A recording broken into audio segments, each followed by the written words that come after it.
The fight you see on the news, that's not the real war. The headlines, the documents, the outrage, it's all noise. The real war is happening right now behind sealed doors. It's a silent battle fought with delays and legal maneuvers. And it's not a fight for an election. It's a fight for something much, much bigger. Control of the official story. And this one idea explains everything. See, power doesn't care about noise. It doesn't panic when it gets shouted at. It panics when its machinery, its cold inner logic, is about to be dragged out into the light for everyone to see.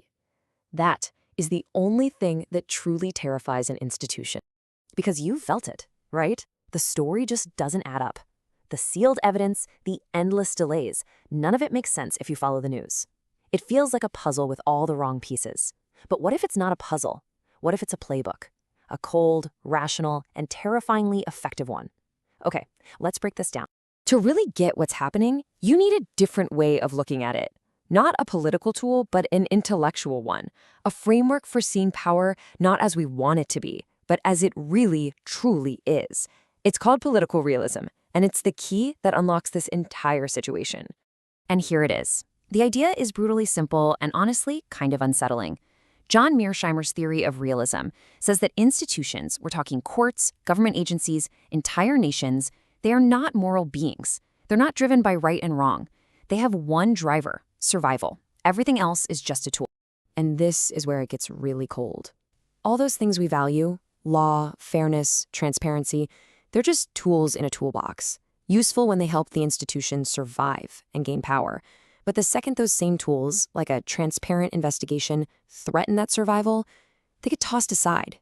Not with a big explosion, but quietly, legally, and without a single apology. Through this lens, all the chaos you see just disappears. It becomes predictable. Okay, so let's take this ruthless lens and point it at the players in this quiet war. Let's strip away all the talk about justice and look at what they're actually doing through the cold math of power and survival. What we find, it's pretty revealing. You have to get this straight. This isn't about guilt or innocence. For Donald Trump, the goal is simple: delay. Delay creates ambiguity. Ambiguity makes the public tired, and fatigue kills outrage. He's fighting to stop one single version of events from ever being set in stone. Jack Smith's threat isn't prison. It's a document, a final, official historical record that can't be argued with on social media. One person is fighting for a shifting narrative, the other represents the end of the narrative. And that's why Volume 2 of Jack Smith's report is the real weapon here. It's not just a stack of pages, it's a weapon made of pure information. Once it's out there, it becomes a permanent fact. It limits what the system can do in the future.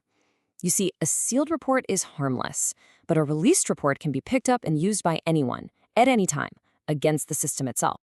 And just like that, the DOJ's strange behavior makes perfect, cold-blooded sense. It's not defending Donald Trump. It is defending itself. Think about it. A scandal fades. A precedent. That lasts forever. The DOJ fears setting a precedent that its internal secrets can be exposed far more than it fears any one scandal. It's trading accountability today for power tomorrow. For a realist institution, that is always the right move. Now look at how they put Jack Smith in a box. They didn't just tell him to watch his step. They warned him he could be prosecuted if he said the wrong thing. But then, they refused to tell him where the line was. This is classic realist control. An ambiguous threat is a powerful weapon. You don't need walls if the fear of walls controls someone's behavior. That isn't guidance, that is deterrence.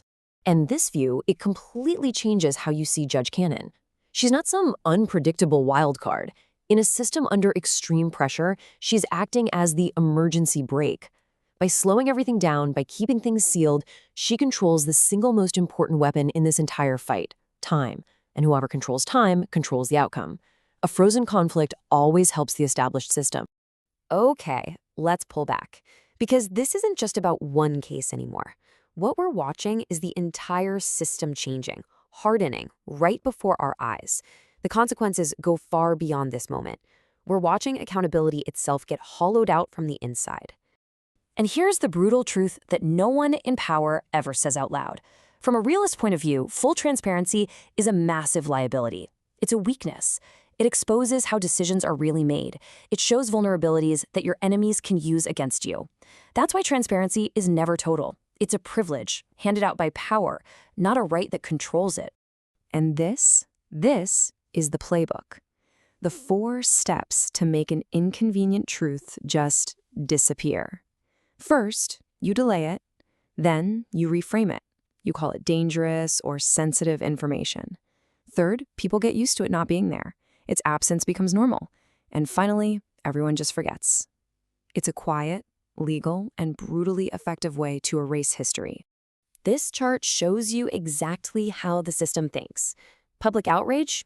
It's intense, but it burns out fast. Congressional hearings? It's great political theater, but there's no real power there.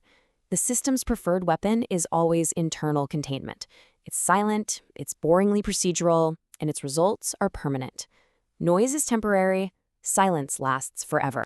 So this isn't the end of the story. It's more like a door being slammed shut and locked. We don't know exactly what's on the other side, but we know it's something that will define the power struggles of the future. And from here, the paths forward are few, and frankly, none of them are good. So where does this go? Well, there are basically 3 paths. Path 1, the report is buried forever, setting a powerful new precedent for secrecy. Path 2, it's released, but years from now when it has 0 political impact. Or Path 3, the most likely one, partial disclosure. We get a few redacted pages, creating the illusion of transparency while making sure no one can ever trust the full story. Notice what's missing from all 3 options? Real accountability. That's already off the table. And this might be the most chilling part of all. The system isn't broken. It's not failing. Under extreme threat, it's doing exactly what the cold logic of realism says it would do. This isn't a mistake. This is the system's immune response kicking in. It's working perfectly. So after all of this, after the delays, the silence, the legal games, there's really only one question left to ask. Look at the pattern, look at the incentives. Which of those 3 paths do you think we're already on? And that leaves us with one last, deeply unsettling question. If this is how the system reacts to protect itself now, what happens next time? What happens when the crisis is even bigger, and the lesson it learned from this whole affair is that silence and suppression work? Because in the end, you can fight an army, you can argue in a courtroom, but time is different. Time doesn't just win battles, it erases them. It changes what we remember. And once memory can be bent, power doesn't need to fight anymore. It just has to wait.